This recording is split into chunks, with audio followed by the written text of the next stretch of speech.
saya tertempa oleh proses kehidupan. Jadi saya betul-betul mengalami segalanya sendiri.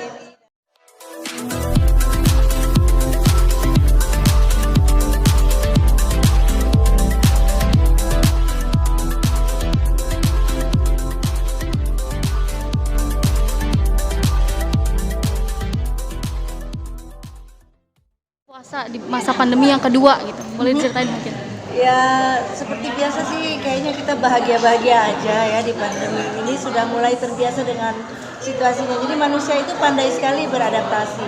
Jadi saya rasa setahun kita sudah diberikan situasi pandemi ini, justru saya malah semakin bangga terhadap semua, khususnya PB Parvi ini bangga sekali saya karena diberikan situasi pandemi ini kita betul-betul tergali dan tertantang untuk melakukan kegiatan-kegiatan dan untuk berkarya dan untuk punya activity dengan caranya masing-masing, tetapi tetap mengikuti protokol kesehatan.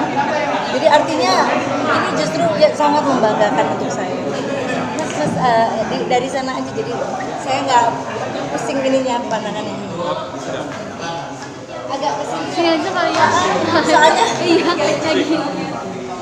jadi biar satu pandangan. Kalau ada di sini tiba-tiba Sini. Oke, Tante sendiri tadi sempat ceramah, mau jadi ustazah kah atau gimana? ya enggak sih ya, alhamdulillah ya kalau memang dianggap begitu, tapi karena kadang-kadang gurauan ya dipanggil ustazah, ibu waketum kita, ibu ustazah Paramita, jadi semuanya tersenyum kan, tiba-tiba tercetuslah seperti itu. Jadi ya siapapun bisa memberikan risalah tentang kebaikan, apapun dari siapapun, asalkan itu berbau kebaikan, itu bisa disampaikan. Ada pengalaman religi sendiri nggak sih? Banyak sekali. Saya tertempa oleh proses kehidupan. Jadi saya betul-betul mengalami segalanya sendiri, dan semua apa yang misalnya saya share sama orang, pengalaman religi saya, spiritual saya, itu karena apa yang terjadi pada hidup saya. Jadi kalau misalnya saya berbagi cerita, itu bukan karena ya mungkin ada dari bersosialisasi, tetapi kebanyakan dari pengalaman hidup saya sendiri.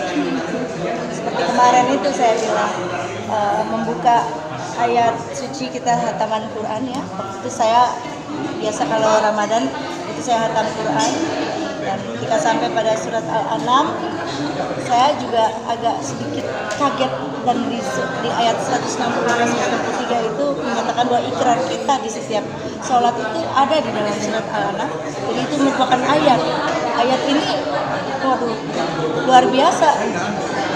Itu ikrar dengan sholat wa nusuki wa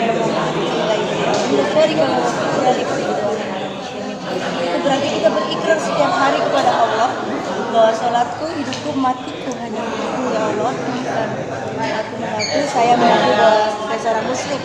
Nah itu, jadi semua yang kita lakukan ini hanya ibadah yang lain, tetapi tujuan utamanya adalah semua yang kita lakukan, apapun yang kita lakukan hanya untuk Allah. Itu aja, itu ikrar. Kalau kita udah keluar dari jalur, itu baru kita sadari ketika kita baca di surat Al-An'am, kita resapi, kita masukkan artinya. Jadi sama kayak kita ijab kabul setiap hari.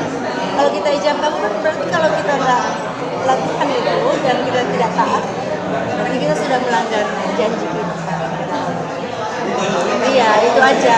Jadi itu berat sekali ternyata pembukaan di awal sholat fardu itu. Masya Allah. Bunda, untuk bulan Ramadan ini ada target hatam Quran kah? Iya, karena hatam Quran ini makanya kan mencoba untuk bukan hanya berhatam tetapi menggali artinya juga. Enak, alhamdulillah, nikmat sekali. Merasa lebih tenang. Merasa lebih tenang. Pastinya, ya lebih tenang. Tapi di buka puasa sendiri ada menu-menu khusus nggak sih? Kalau menu di sini, ini kalau bicara, saya tuh tipe orang yang kalau misalnya berisik, saya tuh agak Mengganggu ya. jadi nggak, apalagi kalau bicara tentang risalah, tentang spiritual, takut salah ya. Jadi saya mohon maaf kalau tadi ada salah ucap, salah kata ya, manusia. Kesempurnaan hanya milik Allah.